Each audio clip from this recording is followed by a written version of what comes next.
अरे पढ़ने वालों, अरे नाइन्थ वालों, कैसे हो मेरे प्यारे बच्चा गैंग। दोस्तों आपको पता होगा हम लगातार कोशिश कर रहे हैं, एक लड़ाई लड़ रहे हैं कि आपके एग्जाम नाइन्थ और 11th के ऑनलाइन हो जाएं।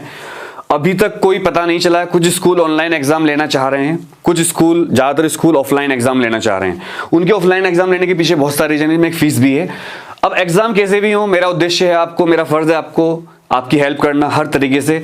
आज ये वीडियो है, इसमें मैं 9th क्लास के बच्चों के लिए फिजिक्स के, साइंस का एक पार्ट है आपका फिजिक्स के सबसे इंपॉर्टेंट क्वेश्चंस बताऊंगा आपको, जिनको करने से ही केवल आपके नंबर फिजिक्स में टॉप आ जाएंगे। ये बात मैं गारंटी से कह रहा हूं। 8 साल का एक्सपीरियंस है फिजिक्स पढ़ाने का, दिल्ली एनसीआर के सारे टॉप स्कूलों में पढ़ा चुका है तुम्हारा भाई। उस एक्सपीरियंस के हिसाब से बता रहा हूं कि इन टॉपिक्स को अगर आप कर लोगे तो आपके नंबर टॉप आएंगे, बिल्कुल जबरदस्त आएंगे।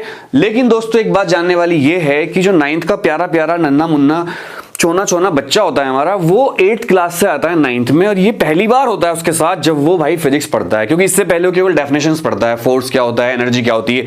यहां पर भाई पहली बार उसका एनकाउंटर होता है फिजिक्स के साथ, जहां पर उसको इक्वेशन प्रूफ करनी होती है, डेरिवेशन करने होते हैं, तो उनकी प्रॉब्लम बहुत बड़ी होती है। और जो पढ़ाने वाले टीचर होते हैं, अरे पढ़ाने वालों, अरे टीचर, अरे टीचर्स, अरे मेरे साथ के टीचर्स, आप लोग सोचते हो कि हम उनको 11th की तरह पढ़ा दें। कई स्कूल में तो जो टीचर 11th को पढ़ाता है वही 9th को पढ़ाता है, वहां दिक्कत और भी खतरनाक होती है।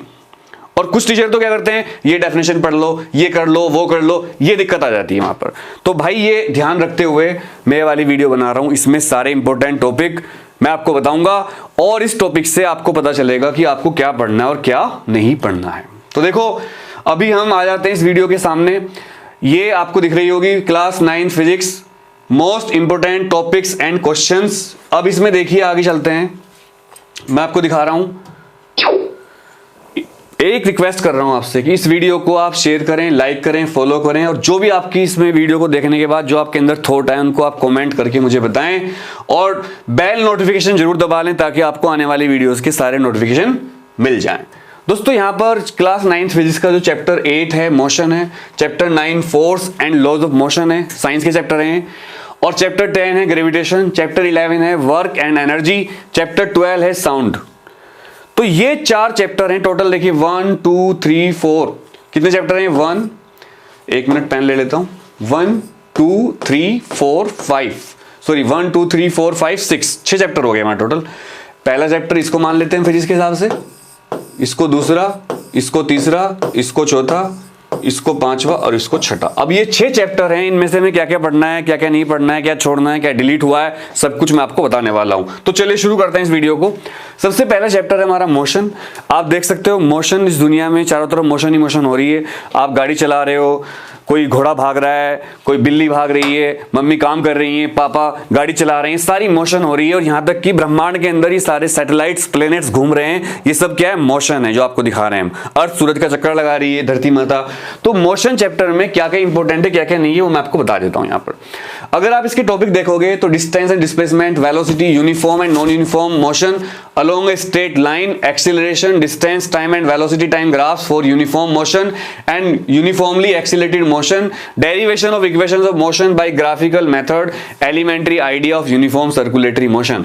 दोस्तों अगर आप देखेंगे इस चैप्टर में से कुछ भी डिलीट नहीं किया गया है, लेकिन अगर आप मुझसे पूछेंगे भैया इसमें इंपॉर्टेंट क्या है, तो यार मैं तुम्हें बताऊंगा कि भाई इसमें इंपॉर्टेंट केवल इक्वेशंस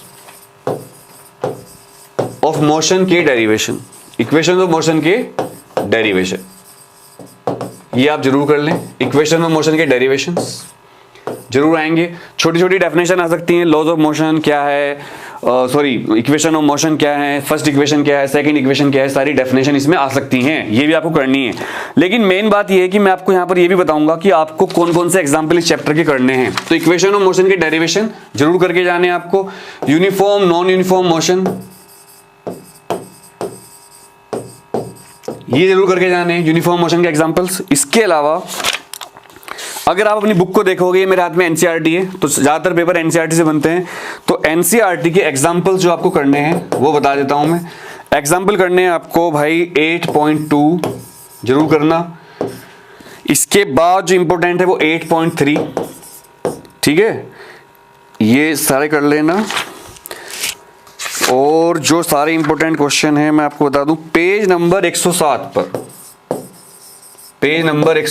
पर इन टेक्स्ट क्वेश्चन दे रखे हैं 1 2 3 4 ये वाले पेज नंबर 107 पर इन टेक्स्ट क्वेश्चन ये वाले, इसमें से आप केवल फर्स्ट और सेकंड क्वेश्चन कर लेना।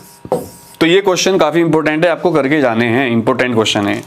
ये स्क्रीनशॉट ले लेना और इसमें कोई भी आपको डाउट हो किसी चीज में तो आप बता देना।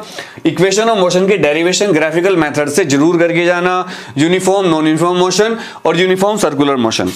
अब बहुत से बच्चों का क्वेश्चन ये होता है कि भैया एक्सरसाइज में जो क्वेश्चन दे रखे हैं न्यूमेरिकल वो कौन से करें। तो इस चैप्टर की अगर हम बात करें, इसकी एक्सरसाइज पे आ जाते हैं। तो इसकी एक्सरसाइज में सबसे इंपॉर्टेंट क्वेश्चन बता रहा हूं मैं आपको, क्वेश्चन नंबर 3, ये अब्दुल वाला क्वेश्चन है, क्वेश्चन नंबर 4 और एक क्वेश्चन नंबर 8 ग्राफ वाला क्वेश्चन। भाई ये तीनों क्वेश्चन जरूर करके जाना। अरे नाइन्थ वालों, इस चैप्टर में से मैंने आपको केवल कितने क्वेश्चन बताए, 1 2 3 4 5 6 7 8 9, कुल 9 क्वेश्चन बताए इस चैप्टर में से। अगर आप ये 9 क्वेश्चन कर लोगे तो आपके फुल नंबर आ जाएंगे, ऐसा मेरा मानना है, ऐसा मेरा आपको विश्वास दिला रहा हूं मैं आपको। ये केवल 9 क्वेश्चन कर लेना। आगे चलते हैं। अच्छा, ये मैंने कुछ दिखाया आपको, इस चैप्टर में से अलग अलग स्कूलों के जो पेपर होते हैं उनमें कौन कौन से क्वेश्चन आए हैं देख लीजिए, मैंने यहाँ पर स्क्रीनशॉट लगाए हैं। Under what condition is the magnitude of average velocity of an object equal to its average speed. ये क्वेश्चन बहुत स्कूल पूछते हैं, इसको आप जरूर कर लेना। फिर पूछा है what is the displacement of A satellite when it makes a complete round along it's circular path. जब कोई सैटेलाइट पूरा चक्कर लगा लेता है सर्कुलर पाथ पर तो उसका डिस्प्लेसमेंट कितना होता है, 0 होता है, सबको पता है। Explain Newton third law of motion with example. ये लॉज ऑफ मोशन में से दे दिया तो इसको छोड़ देना क्योंकि हमने स्क्रीनशॉट लिया। तो पहला क्वेश्चन इस चैप्टर का है। फिर पूछा है an athlete completes 1 round of circular track of diameter 200 metre in 40 second, what will be the distance covered and the displacement at the end of 2 minute 20 second. ये क्वेश्चन बहुत इंपॉर्टेंट है भाई, इसको जरूर करके जाना। अगर ये क्वेश्चन आपसे नहीं हुआ तो कमेंट कर देना वीडियो में, भैया हमसे नहीं हुआ, तो मैं आपको जरूर एक्सप्लेन करूंगा। अच्छा, एक स्कूल ने, डीपीएस स्कूल है एक, मैं ये नहीं बताऊंगा कौन सा डीपीएस है, उसने ये क्वेश्चन दिया है यहाँ पर, जो क्वेश्चन आपको जरूर करके जाना चाहिए भाई।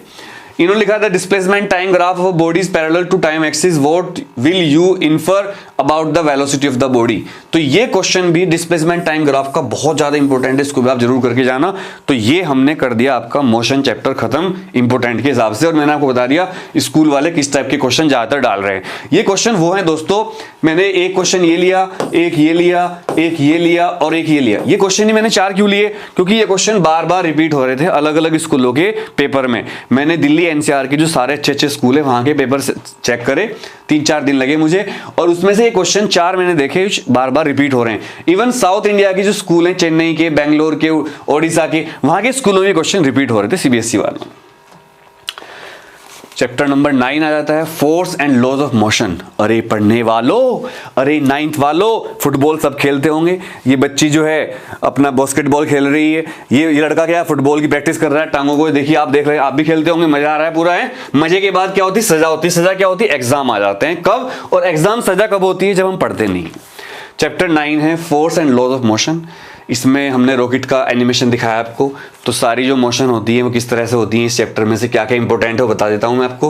पहला, न्यूटन्स लॉज ऑफ मोशन आपको जरूर करके जाना है। न्यूटन्स लॉज ऑफ मोशन, तीनों लॉ। पहला लॉ क्या है, लॉ ऑफ इनर्शिया है। जब तक एक्सटर्नल फोर्स ना लगाया जाए कोई ऑब्जेक्ट अपनी position of rest and motion को चेंज नहीं करती है। ये है हमारा न्यूटन्स लॉ का पहला मोशन। इसको लॉ ऑफ इनर्शिया भी कहते हैं। क्या कहते हैं इसको, लॉ ऑफ इनर्शिया भी कहते हैं इसी लॉ को। अच्छा, दूसरा है हमारा second law, F is equal to ma। इसका क्या मतलब है कि the force applied on an object is directly proportional to rate of change of its momentum, that is F is equal to ma। और थर्ड लॉ तो सबको याद होता है, एक्शन रिएक्शन लॉ। कोई छोटा बच्चा अगर अभी हॉस्पिटल में पैदा हुआ हो और आप पहुंच गए हॉस्पिटल देखने उसको, आपके किसी घर वाले मौसी वोसी का बच्चा हुआ हो, तो आपने उससे पूछा छोटे बच्चे से, बेटा what is third law of motion, तो बोलेगा every action has an equal and opposite reaction, बता देगा वो। मतलब आपने उसको चूंटा, चूंटी लगाई तो एकदम, तो ये हुआ रिएक्शन, और जो आपने किया था वो क्या था, एक्शन। तो बच्चे को पता है ना एक्शन रिएक्शन लो, मान गए। तो इनर्शिया क्या होता है, कोई ऑब्जेक्ट अपनी चेंज के, अगर आप उसमें कुछ चेंज करना चाहोगे, अगर वो चल रही है उसको आप रोकना चाहते हो, या वो चल रही रुकी हुई है तो उसको आप चलाना चाहते हो, तो उसका अपोज करती है। जैसे आपकी मम्मी आपसे कहती है पढ़ लो, तो आप मैं नहीं पढ़ रहा हूं, या आपका मन कर रहा है वीडियो गेम खेलने का है, फ्री फायर खेल रहे हो आप, पापा ने कहा क्या कर रहा है मोबाइल दे, तो आपके अंदर गुस्सा है, गुस्से में क्या रिएक्शन है। तो ये जब हमारे अंदर कोई चेंज करने की कोशिश करता है एक्सटर्नल फोर्स, तो हम उसका विरोध करते हैं, उसको हम क्या बोलते हैं, इनर्शिया। इनर्शिया कई तरह का होता है, इनर्शिया एंड मास में डिफरेंस की डेफिनेशन पूछ सकते हैं आपसे। मोमेंटम की डेफिनेशन क्या होती है? The momentum is defined as the product of mass and velocity. Force and acceleration, what is force?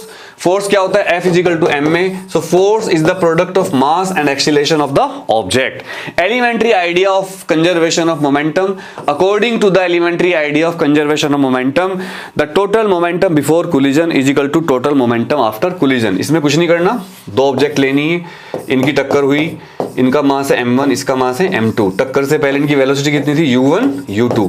टक्कर के बाद इनकी वेलोसिटी कितनी हो गई? v1 v2। तो बस आपको लिखना है m1 u1, सब कुछ भूल जाओ तो लिख देना, plus m2 u2 is equal to m1 v1 plus m2 v2। ये आपको इसमें लिखना है। तो इस चैप्टर में से इंपॉर्टेंट क्या क्या हुआ? इस चैप्टर में से इंपॉर्टेंट हुआ सबसे पहले लॉज ऑफ मोशन तीनों, फिर एक्सीलरेशन की डेफिनेशन। अच्छा, रिटार्डेशन क्या होता है? Retardation is the negative of acceleration. किसी ऑब्जेक्ट की अगर टाइम के साथ साथ वेलोसिटी बढ़ती जाए तो एक्सीलरेट हो रही है, और अगर आपने ब्रेक लगा दी तो उसको हम क्या बोलते हैं? रिटार्डेशन बोलते हैं। तो इस चैप्टर में से ये सारे टॉपिक इंपॉर्टेंट थे जो मैंने आपको बताया, और साथ साथ मैंने आपको सारी डेफिनेशन भी यहाँ पर रिवाइज करवाई है। अच्छा, हमने अलग अलग स्कूलों के जो टॉप स्कूल से, दिल्ली एनसीआर के, साउथ इंडिया के, उनके पेपर छान मारे, उनके पेपर को एनालिसिस करके हमें टोटल ये क्वेश्चन मिले जो बार बार रिपीट हो रहे थे। पहला क्वेश्चन था, mention the property due to which a hanging carpet is beaten with a stick and the dust particles starts coming out of it. तो ये क्या है? लॉ ऑफ इनर्शिया पे बेस्ड है। जब हम किसी ब्लैंकेट को या किसी चादर को झाड़ते हैं, झटके से झाड़ते हैं, ऐसे धोबी को देखा हो आपने, कपड़े धोकर ऐसे झटकते हैं ढूम, या मम्मी कपड़े धोती हैं वॉशिंग मशीन के बाद भी, तो वो तार पे डालने से पहले उसको ऐसे करती है ढूम, तो उससे आपने कहा बहुत सारे ड्रॉपलेट्स निकल के जाती हैं। तो ड्रॉपलेट्स नहीं होती, उन ड्रॉपलेट्स के अंदर डस्ट पार्टिकल भी होते हैं। तो ये इस पे आ गया, बहुत बार क्वेश्चन पूछा गया है। एक ये पूछा है, action is always equal to the reaction, explain how a horse can pull a cart. वो कह रहा है कि जब एक्शन रिएक्शन के बिल्कुल इक्वल है तो घोड़ा फिर गाड़ी को खींचता कैसे है। तो जितने भी बच्चे इस वीडियो को देख रहे हो, इसका आंसर कमेंट में करके बताना। जो बेस्ट आंसर देगा उसको मैं एक प्राइज दूंगा, और उस बच्चे के कमेंट को मैं पिन करूंगा। याद रखिएगा, क्वेश्चन ये है कि जब कोई घोड़ा किसी गाड़ी को खींचता है, तो जब एक्शन और रिएक्शन इक्वल हैं तो घोड़ा कैसे खींच सकता है गाड़ी को फिर? क्योंकि एक्शन और रिएक्शन इक्वल हो गए तो नेट फोर्स तो जीरो हो गया, तो घोड़ा तो फिर गाड़ी को खींच नहीं सकता। अच्छा, एक है क्वेश्चन नंबर, ये हिंदी इंग्लिश दोनों है, क्योंकि जो सीबीएसई का लॉ है उसमें हिंदी इंग्लिश दोनों होती है। With the help of an example explain the law of conservation of energy. Energy can't be created nor be destroyed, we can change its form from one to another. ये definition हुई। और इसका example क्या है? जैसे हम खाना खाते हैं तो जो खाने के अंदर एनर्जी होती है केमिकल, वो हमारे अंदर जाकर स्टोर हो जाती है, फिर हम काम करते हैं तो फिर वो दूसरी एनर्जी चली जाती है। इसके अलावा आप धनुष को खींचते हो तो उसके अंदर पोटेंशियल एनर्जी है, आपने छोड़ दिया बाण तो वो कौन सी हुई? काइनेटिक एनर्जी हुई। तो ये क्वेश्चन बहुत बार बार स्कूल में पूछा गया है, इसको आप जरूर पढ़ें। और ये क्वेश्चन मैंने दिया है कि आप कमेंट करके बताना जितने भी बच्चे इसको देख रहे हैं। अच्छा, 9th वाले ही नहीं, अगर इसको 10th वाले भी देख रहे हो तब भी इसका आंसर देना, 11th वाले देख रहे हो तब भी इसका आंसर देना। वैसे भी 9th और 11th की फिजिक्स काफी सिमिलर है, तो 11th के बच्चों को 9th के क्वेश्चन सोल्व करने चाहिए, और 9th वाले 11th के तो नहीं कर पाएंगे, बट अगर 9th में ढंग में पढ़ लिए तो 11th बहुत ईजी लगेगी। फिर एक क्वेश्चन ये भी जो काफी स्कूलों में आया, a stone of 1 kg is thrown with a velocity of 20 meter per second across the frozen surface of a lake and come to rest after traveling a distance of 50 meter. What is the force of friction between the stone and the ice? तो F is equal to ma पे होगा, acceleration निकालना पड़ेगा पहले, second equation first equation लगाकर। और ये बहुत इंपॉर्टेंट क्वेश्चन है, अगर ये आपको आता है कमेंट करके बताना और इसका आंसर कमेंट करना मुझे। नेक्स्ट चैप्टर है चैप्टर नंबर 10, ग्रेविटेशन। अब ग्रेविटेशन में आप देख सकते हैं सैटेलाइट धरती का चक्कर लगा रहा है और लगातार घूम रहा है। तो बहुत से बच्चों से मैं क्वेश्चन पूछना चाहता हूं, जो भी इस वीडियो को देख रहे हैं, सैटेलाइट धरती का चक्कर लगा रहा है लेकिन सैटेलाइट नीचे क्यों नहीं गिर रहा है?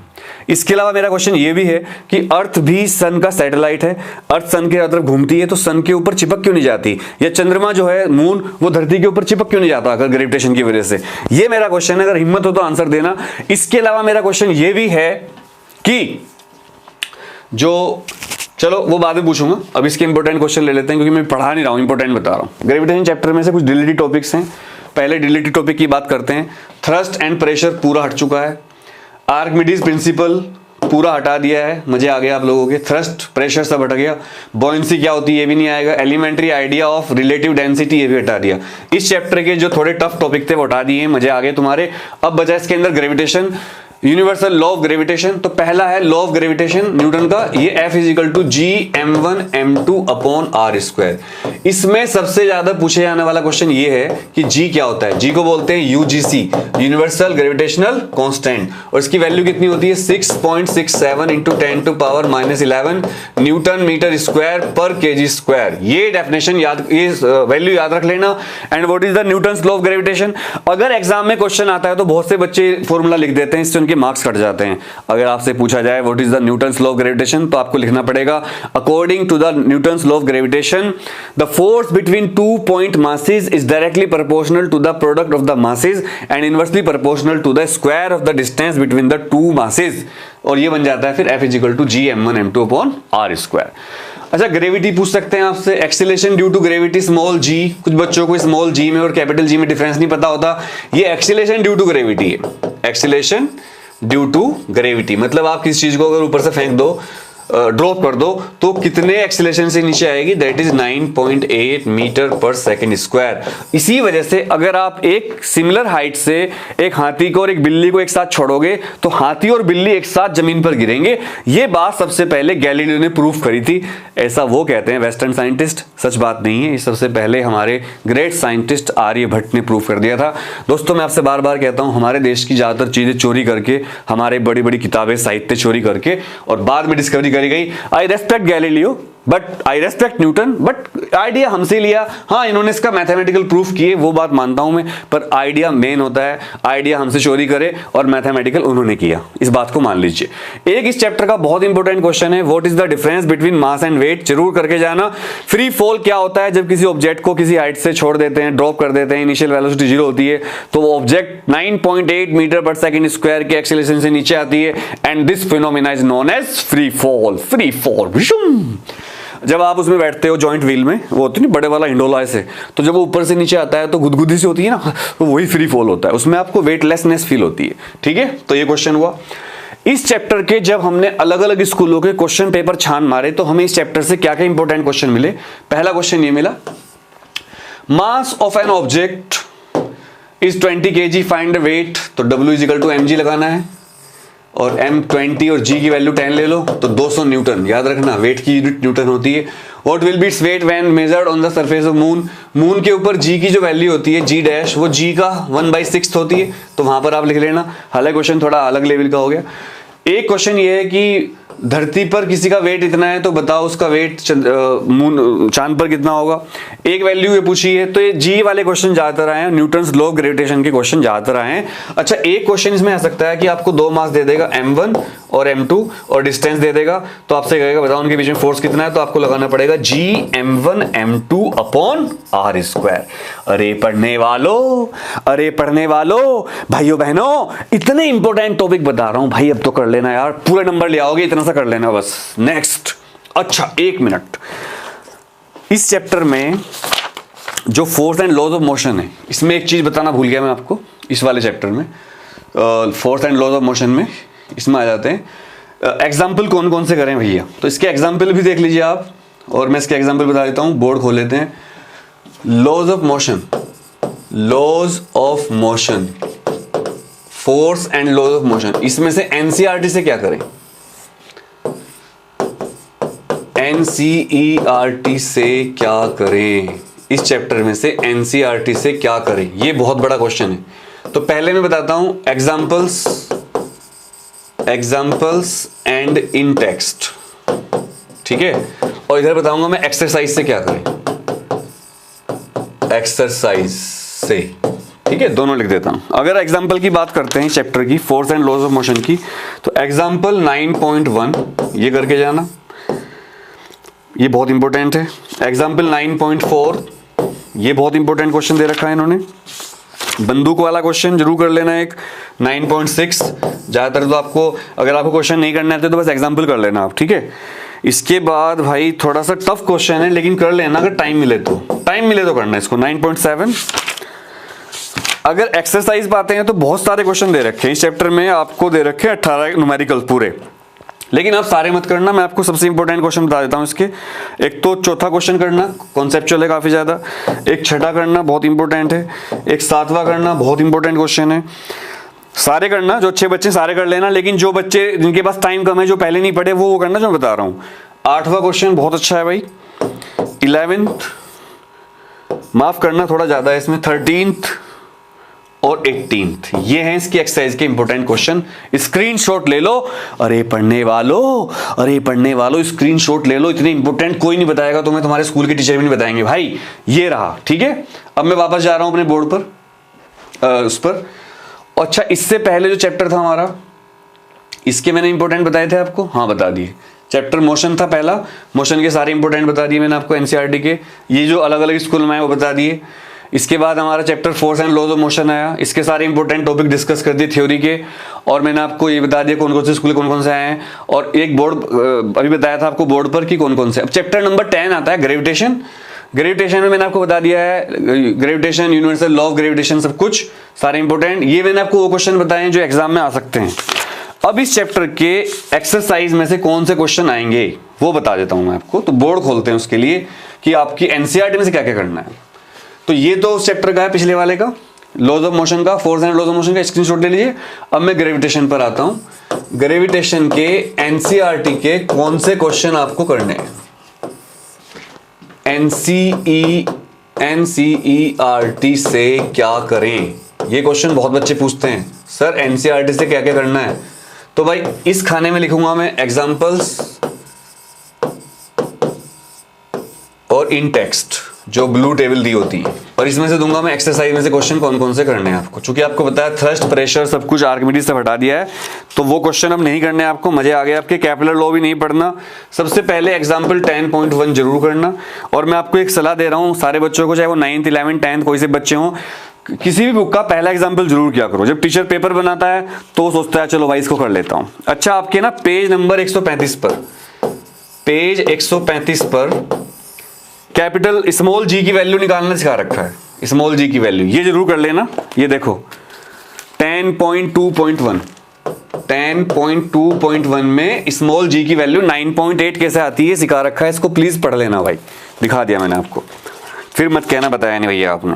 इसके बाद एग्जाम्पल 10.3, इधर जो भी एग्जाम्पल हैं। इसके बाद बस और कुछ नहीं करना, फिर तो थ्रस्ट प्रेशर शुरू हो गया। एक्सरसाइज में कौन से करने हैं, थर्ड क्वेश्चन कर लेना बस। तीसरा क्वेश्चन, पेज नंबर है 143, 143 अंग्रेजों के लिए। और भाई 7th छोटे छोटे क्वेश्चन है, 8th 9th, ये सब 1 मार्क क्वेश्चन है। 1 मार्क मतलब जो 1 मार्क के क्वेश्चन आते हैं, इनसे ऑब्जेक्टिव बन सकते हैं। आप लोग कमेंट करके बताना कि मैं आपको इंपॉर्टेंट एमसीक्यू की वीडियो बनाऊं क्या। और 9th के बच्चों को जिस चैप्टर में दिक्कत हो वो कमेंट कर देना, भैया ये चैप्टर पढ़ा दो, पढ़ा दूंगा मैं आपका, ठीक है। नेक्स्ट ईयर से तो पूरा पढ़ाएंगे। अच्छा, 14 चैप्टर जरूर कर लेना क्वेश्चन, और एक 16 कर लेना। बस ये है इस चैप्टर से इंपॉर्टेंट, इसका स्क्रीनशॉट ले लो। यही करके जाओगे, आपका बेड़ा पार हो जाएगा, भगवान जी ने चाहा तो। वापस चलते हैं। ये सारे क्वेश्चन वो थे जो अलग अलग स्कूलों में आए थे। अब आता है next chapter, work and energy. इस चैप्टर में से मैं आपको बता दूं इंपॉर्टेंट टॉपिक क्या है। Work done by a force, energy क्या होती है। एनर्जी के 2 पार्ट होते हैं, kinetic energy and potential energy. तो वर्क डन में आपको ये फॉर्मूला याद रखना है। वर्क डन होता है फोर्स इंटू डिस्प्लेसमेंट, और अगर थीटा एंगल पर फोर्स लगाया हो तो W बन जाता है फिर Fs cos थीटा। तो ये आपको करना है जरूर। और फिजिक्स में वर्क तभी होता है जब डिस्प्लेसमेंट हो। If there is no displacement there is no work. मान लो आपने एक मजदूर बुलाया घर पर, आपने उससे कहा 5000 ईंट छत के ऊपर ले जा, वो ले गया। उसने कहा जी एक ईंट के 1 रुपया लूंगा, तो उसके कितने रुपए हो गए, 5000। फिर आपने कहा नहीं ऐसा कर, वापस ले आ नीचे, तो वो फिर सारी ईंट वापस ले आया। उसने कहा बाबूजी 1 रुपया फिर लूंगा, तो उसने 1 रुपया भी फिर 5000 ईंट नीचे रख दी, तो उसके टोटल रुपए कितने हुए, 10000। लेकिन आप बेईमान थे, आपने कहा भाई तूने जहां ईंट थी वहीं रख दी, तेरा डिस्प्लेसमेंट 0, तो तेरी मजदूरी कितनी हुई, 0। वो रोने लगा, वो मेरे पास आया, मैंने कहा समझ गए ना क्या कहा मैंने फिर। तो एनर्जी क्या होती है, the capacity of doing work is energy. Energy 2 तरह की होती है, काइनेटिक एनर्जी और पोटेंशियल एनर्जी। दोस्तों काइनेटिक एनर्जी का फॉर्मूला होता है 12 mv², और पोटेंशियल का होता है mgh। दोनों बहुत इंपॉर्टेंट हैं, दोनों को अच्छी तरह पढ़ के जाना और इन पर न्यूमेरिकल आ सकता है, काइनेटिक एनर्जी और potential energy. What is the definition of kinetic energy? If an object is moving then its energy due to its motion is known as kinetic energy. It is given by half mv square where m is the mass and v is the velocity. And what is potential energy? The energy due to its special position or height is known as potential energy. It is given by mgh where m is mass, g is acceleration due to gravity that is 9.8 और तुम 10 ले लेते हो उसको बिना कहे, and h is the height। और इन पर न्यूमेरिकल भी आ सकते हैं। पोटेंशियल का मतलब होता है औकात, ताकत। आपने देखा होगा जब पीटीएम में टीचर आपकी झंड करता है पेरेंट्स के सामने, पर लास्ट में कहता है पोटेंशियल बहुत है जिसमें। पोटेंशियल, अरे घंटा पोटेंशियल है, पहले तो झंड कर दी, पोटेंशियल बता रहा है। तो law of conservation of energy क्या होता है? भगवान कृष्ण ने गीता में क्या लिखा? आत्मा ना पैदा होती है ना मरती है, हे पार्थ आत्मा एक रूप से दूसरे रूप में जन्म लेती रहती है। इसी को अंग्रेजों ने कॉपी मारा और बना दिया law of conservation of energy. Energy can't be created nor be destroyed, it's change its form from one to another. अब बात आती है कि भाई इसमें से एनसीईआरटी से क्या करके जाएं, तो खोल लेते हैं अपना बोर्ड और पेज नंबर 3 चैप्टर हमारा नेक्स्ट है work and energy, chapter 11 work and energy. फिर वही क्वेश्चन आपका, एनसीईआरटी से क्या करें? एनसीईआरटी से क्या करें? अरे भैया बता दो, अरे पढ़ने वालों, अरे पढ़ने वालों, ये वाले एग्जाम्पल करना, एग्जाम्पल ये और एक्सरसाइज से ये। इधर लिखता हूं मैं एक्सरसाइज, इधर लिखता हूं मैं एग्जाम्पल। अब आते हैं एग्जाम्पल। सबसे पहले प्यारा प्यारा example in text question, page number है तुम्हारा 149। इन टेक्स्ट क्वेश्चन दे रखे हैं, तो इसमें से आप पहला और तीसरा, ये दो कर लेना बस, ठीक है, इन टेक्स्ट ये वाले। और भाई पेज नंबर 151, थोड़ी सी तो एनसीईआरटी है तुम्हारी, इसमें तुम परेशान रहते हो बच्चों, इतना आसान हो। 11.3 एग्जाम्पल जरूर करना। 11.4 थोड़ा बड़ा है लेकिन आसान है, ये भी कर लेना, काफी अच्छा क्वेश्चन दे रखा है इन्होंने। इसके अलावा कंजर्वेशन ऑफ एनर्जी में लिखना टोटल एनर्जी रिमेन्स कंजर्व्ड, इसका मतलब kinetic energy plus potential energy is equal to constant. अगर आपके स्कूल में क्वेश्चन आता है what is the law of conservation of energy, तो अगर आप ये भी लिख दोगे खाली कि kinetic energy plus potential energy is equal to constant, तो इस पे आपको टीचर पूरे नंबर दे देगा। इतनी सी बात लिख देना बस। और अगर थोड़ी स्मार्ट हो तो लिख देना according to the law of conservation of energy, energy can't be created nor be destroyed, it can change its form from one to another. इसके अलावा एग्जाम्पल 11.7 भी जरूर कर लेना प्यारे बच्चों, अरे पढ़ने वालों। और भाई इसके अलावा 11.8 बहुत छोटे छोटे एग्जाम्पल, और 11.9 माफी चाहता हूं सारे बता दिए मैंने एग्जाम्पल, ये तीनों लगातार, पर इनमें से एक एग्जाम्पल जरूर आएगा आपके स्कूल में। अब हम पहुंच गए एक्सरसाइज पर। आप पूछोगे भैया कितने क्वेश्चन? 21 क्वेश्चन दे रखे हैं एनसीईआरटी में, तो टोटल क्वेश्चन है 21, टोटल क्वेश्चन 21। अब मैं कितने बताऊंगा देख लेना, मैं कितने बताऊंगा, कितना अच्छा टीचर हूं मैं, कितना अच्छा बच्चा हूं। थर्ड क्वेश्चन करना है, छोटे छोटे क्वेश्चन है। सिक्स्थ करना है, सॉरी फोर्थ भी कर लेना, फोर्थ भी इंपॉर्टेंट है। सिक्स्थ कर लेना, नाइन्थ कर लेना, और भाई 10th कर लेना। अब तुम कहोगे सर आपको कैसे पता है? भाई कई साल हो गए पढ़ाते पढ़ाते, एक्सपीरियंस हो जाता है, ठीक है, टीचरों को पता रहता है क्या आएगा। तो ये सारे क्वेश्चन आप कर लेना। ये इस चैप्टर का खत्म हो गया मामला। अब हम पहुंचते हैं वापस अपनी स्लाइड पर और देखते हैं हम कहां थे। वर्क एनर्जी पावर में सब कुछ बता दिया मैंने। ये क्वेश्चन हमने सिलेक्ट किए हैं, अलग अलग स्कूलों के पेपर चेक किए 9th क्लास के, और देखा कि क्या क्या क्वेश्चन वो दे रहे हैं। एक स्कूल है डीएवी, मैं नाम नहीं बताऊंगा कौन सी ब्रांच है। डीएवी स्कूल के पेपर में था what is power, the potential energy of free falling object decrease progressively, does it's violate the law of conservation of energy. जब कोई ऑब्जेक्ट नीचे गिरती है तो उसकी पोटेंशियल एनर्जी घटती जाती है क्योंकि हाइट घटती है। तो क्या ये law of conservation of energy को वायलेट करता है? नहीं करता, क्योंकि जैसे जैसे उसकी पोटेंशियल घटती है वैसे वैसे उसकी काइनेटिक बढ़ती है। ठीक है, ये तो लॉज ऑफ मोशन में से दे रखा, व्हाट इज न्यूटन, तो ये आप देख लेना न्यूटन कितना इंपॉर्टेंट है, डाइन न्यूटन क्या है। फिर ये क्वेश्चन दे रखे हैं न्यूमेरिकल, जो मैं आपको ऑलरेडी बता चुका हूं। इसके बाद डिफाइन काइनेटिक एनर्जी, ये बता दिया। Derive an expression for the kinetic, इसमें आपको केवल लिखना k is equal to half mv square, इसको आपको डिराइव नहीं करना। और पोटेंशियल एनर्जी पूछे तो आपको लिखना p is equal to mgh या u is equal to mgh। ठीक है, तो ये सारे क्वेश्चन जो एग्जाम में दे रखे हैं, आप इसका स्क्रीनशॉट ले सकते हो और आपको समझ में आ जाएंगे। नेक्स्ट चैप्टर है साउंड, चैप्टर 12 है साउंड हमारा। साउंड वेव्स आपको दिख रही होंगी, और अगर आप देखोगे इस चैप्टर में से क्या आएगा तो भाई तुम इतने लक्की बच्चे हो, इस पूरे चैप्टर को एनसीईआरटी वालों, सीबीएसई वालों ने उड़ा दिया है। इस चैप्टर में से कुछ भी नहीं आएगा इस साल। ये देखो डॉगी बहुत परेशान है क्योंकि ये कर रहा था और इसको लग रहा था कि आप बताओगे साउंड आ रही है नहीं आ रही है, तो कुत्ता भौंक तो रहा है लेकिन साउंड नहीं आ रही।